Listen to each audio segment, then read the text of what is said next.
د کابل لویدیځ برچي سیمه کې چاودنه شوې ده. سلام ستړي مشئ، وخت مو بخیر. درنو لیدونکو، که غواړئ د تازه او مهمو پیښو څخه خبر شئ نو همدا اوس سره د تام پلاس چینل سبسکرایب کړئ.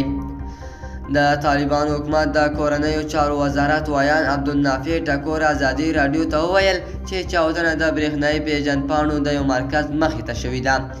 ښاغلی ټکور وایي په چاودنه کې 2 کسان هم خلک سطحي ټپیان شوي دي، خو له سیمې نه بیا یو شمېر ناتاییده شوي راپورونه وایي چې چاودنه درنه وه او تلفات هم لري. دوستانو، زموږ چمتو شوی خبر تر همدې ځای پورې و. د نورو معلوماتو لپاره د سره د تام پلاس چینل سبسکرایب کړئ. الله پامان.